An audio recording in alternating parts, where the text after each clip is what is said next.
A paz do Senhor, irmão Felipe, está no canal Um Cristão. Antes era Felipe / Um Cristão. Resolvi dar uma encurtada no nome, ok? Para facilitar aos irmãos acharem, fica mais fácil, né? E iguala ao nome também do meu blog, que é Um Cristão, www.umcristão.com, onde a gente tem colocado postagens escritas e às vezes também alguns vídeos daqui a gente tem repostado lá, ok? A gente estava com uma série de lives sobre salmos. A gente parou porque nós não estamos por enquanto tendo condição de ter uma internet muito boa, então as nossas transmissões não estavam saindo muito legal, estava sendo muito cortada, de forma que resolvi, ainda estaremos continuando fazendo algumas meditações sobre salmos, mas não serão sequentes, mas estarão aqui nessa mesma playlist. Você pode procurar a playlist sobre lives de salmo, ou manter por enquanto o nome lives de salmo, e para que você possa estar lá averiguando, olhando e aprendendo, né, com Jesus, assim como nós estamos aprendendo, ok? Pretendo ainda meditar mais ainda em alguns salmos, e hoje o salmo que eu pretendo estar meditando com os irmãos é o Salmo 125. Salmo 125 é um salmo de peregrinação, né? Assim como o Salmo 121, que nós já comentamos aqui, é um salmo muito baseado nas peregrinações mesmo. O povo caminhava, olhava a natureza, as coisas, as cidades, a natureza, o campo ao redor deles, e fazia uma meditação.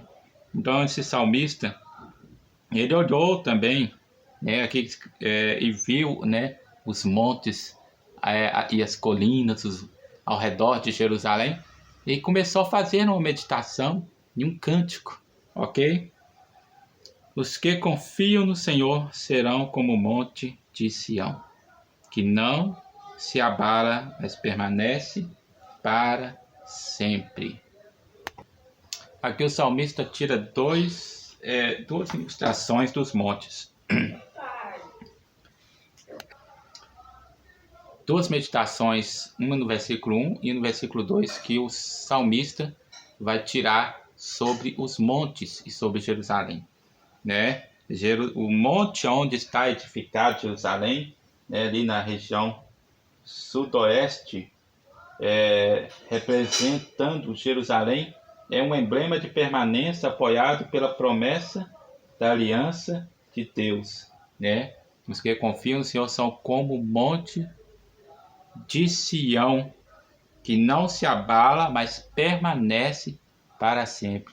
O monte, ele simboliza tanto Jerusalém quanto também o povo, aquele que confia no Senhor. Ou seja, há uma segurança trazida por Deus para aqueles que confiam nele. Não há possibilidade de abalar. Se a sua fé é verdadeiramente em Deus, não há possibilidade de abalar. É uma fé bem fundamentada. Isso faz a gente ir lá para a conclusão do sermão da montanha, quando Jesus disse: aqueles que ouvem as minhas palavras e as põem em prática, é como a casa edificada sobre a rocha. E veio chuva, sopraram ventos, correram rios, e ela permaneceu. Nada aconteceu com ela. Ok? Essa é a primeira meditação que o salmista tira. Mas ele continua olhando. E ele, primeiramente, ele vê Sião, o monte de Sião. E fala que eles confiam no Senhor, são como o monte de Sião. Aí também ele olha e vê vários outros montes, colinas ao redor de Jerusalém. E ele fala: como estão os montes à roda de Jerusalém? assim está o Senhor em volta do seu povo. Como estão os montes à roda de Jerusalém, ou de acordo com a NVI, né? Como os montes cercam Jerusalém, cercam, fazem uma cerca, né? Assim o Senhor protege o seu povo desde agora, ou seja, neste exato momento, Deus protege o seu povo. Quem é o seu povo? O povo de Israel e também hoje a igreja, né? Aqueles que confiam no Senhor, né? Como diz o versículo 1 que antecede esse. Esse é o povo, né? O monte de Jerusalém cerca os montes de Israel, né? Os montes cercam o Sião, né? A roda de Jerusalém, né? Eles cercam, assim de igual modo o Senhor, ele faz um muro de proteção ao redor daqueles que confiam nele. Ele faz um muro de proteção, ele protege. Isso mostra, o salmista ele usa essa ilustração dos montes de duas formas. Primeiramente, ele usa a firmeza e a estabilidade do monte para poder falar que aquele que confia no Senhor não se abala. E segundo, ele usa falar sobre aquele conjunto de montes e colinas ao redor de Jerusalém para poder dizer que o Senhor, a qualidade dessa ação de Deus sobre aquele que confia nele, protegendo e fazendo de tudo para o proteger, para o guardar, para o livrar. Ok? Aquele que confia no Senhor tem essa proteção do Senhor. Ok? Fazendo uma análise, né, do Salmo. Isso é o que o salmista diz. Ok? E continua dizendo: o cetro da impiedade não permanecerá sobre a sorte do justo, para que ele não estenda a sua mão à iniquidade.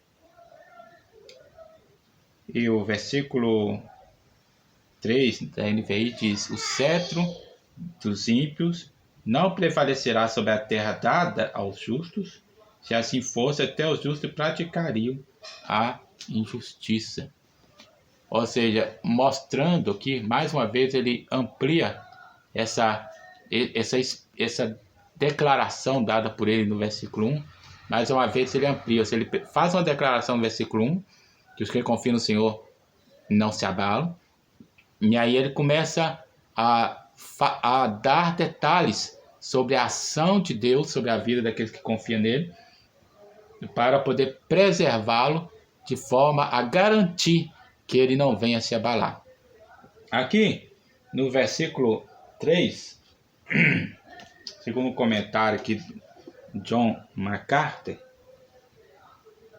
ele observa assim, ele fala sobre os cercos dos impérios ímpios e dos reis ímpios que se deram contra Jerusalém, né? Ele diz assim: o governo assírio se foi no tempo de Ezequias, ou Mesopersa se foi nos dias de Neemias. A terra, essa seria a terra prometida a Abraão, né? Ou seja, a terra permaneceu na posse do povo de Deus. A posse do povo de Deus não foi tomada das mãos do povo de Deus. Permaneceu. Os impérios se levantaram e eles caíram. Os impérios se levantaram, o povo até foi levado cativo, mas o povo retornou, né? Mas este versículo, ele não se detém a questões materiais, porque sabemos que toda a palavra de Deus, ela não se detém em questões materiais simplesmente. Muitas vezes fala sobre coisas materiais, mas amplia-se o leque para as coisas espirituais e morais. Então, esse texto pode levar a gente lá para o lado lá do Novo Testamento, quando Paulo fala que não vem tentação sobre nós, que não seja humano, que quando vem a tentação, Deus nos oferece uma válvula de escape, né? Ou seja, quando o cetro, ou seja, quando algo se levanta, uma dominação, seja essa dominação por parte de demônios ou por parte de pessoas, quando uma dominação seja no seu serviço, seja na sua escola, se levanta contra você para tentar te cercar de todos os lados, tirando as tuas opções, tentando forçar você a seguir por um caminho que contraria a palavra de Deus, você deve permanecer firme que esta coisa será jogada por terra. É a palavra de Deus que está garantindo. Essa coisa vai ser jogada por terra. Não abra mão dos seus princípios, não deixe Jesus, não cometa aquele pecado que eles estão te forçando a fazer isso. A gente lembra de Daniel. Ninguém pegava Daniel. Era um homem justo, era um homem santo, era um homem íntegro. E era um homem, um bom administrador, um grande príncipe diante do rei. E eles invejaram Daniel. Então eles viam que não tinham como pegar Daniel em nenhuma sujeira, porque ele era um homem de conduta íntegra. Então eles fizeram, já que nós não temos condição de fazer com que ele peque, para que nós venhamos a usar isso como algo contra ele, então vamos fazer com que ele, ao exercer a sua fé, ao exercer a sua adoração ao seu Deus, ele contrarie o rei. Ou seja, então eles criaram uma lei que proibia as pessoas de adorarem a outros deuses ou fazer petição a qualquer outros deuses a não ser ao próprio rei durante um certo tempo. E durante esse tempo Daniel continuou a fazer oração. Então eles pegaram Daniel no fraga e levaram Daniel diante do rei. E por causa disso Daniel foi jogado na cova dos leões. Mas quando Daniel chegou na cova dos leões, o Senhor não deixou com que os leões lhe tocassem. E aconteceu que no outro dia o rei foi lá e viu que Daniel não havia sido tocado pelos leões, viu que havia justiça e que Deus estava honrando. Deus tirou ele, o rei tirou ele da cova e lançou os inimigos dele. E quando lançou os inimigos, antes que os inimigos chegassem ao fundo da cova, os inimigos já tinham sido estraçalhados pelos leões. Então a gente vê que o servo do Senhor, ele precisa manter-se íntegro. Talvez você está numa encruzilhada, você pensa, a única solução que eu tenho é mentir. E aí você fala, eu minto ou eu falo a verdade? Qual é o certo? Será que se eu mentir aqui é uma mentirinha? Mas aí a palavra de Deus vem e fala que você precisa confiar em Deus. Se você confia em Deus e você está numa encruzilhada moral, o Senhor vai usar de misericórdia para com você. E vai livrar você dessa encruzilhada moral. É o que o versículo 3 diz. Como flechas na mão de...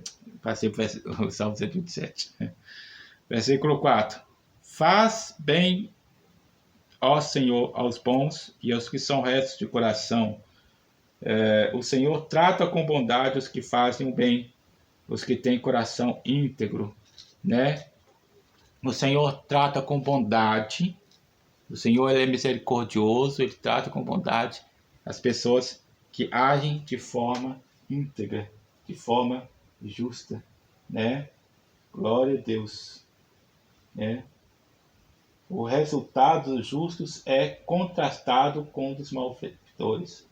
O verdadeiro Israel é distinto do falso. Aí vem o versículo 5 que conclui. Mas aos que se desviam por caminhos tortuosos, o Senhor infligirá castigo dado aos malfeitores. Né? Então é necessário que nós permaneçamos naquela chamada que o Senhor nos deu, naquela posição que o Senhor nos colocou. É necessário que nós tenhamos perante o Senhor um coração íntegro. O que é um coração íntegro? É um coração que não abre espaço para a iniquidade, ainda que pague por isso. Mas a palavra de Deus diz que o Senhor nos dá um escape. Amém? Glória a Deus. Fique com esta meditação, medite mais, sei que o Espírito Santo vai falar muito mais ao seu coração, né? Compartilhe, curta e ore por nós. E eu sei que isto é uma bênção sobre a sua vida. Amém?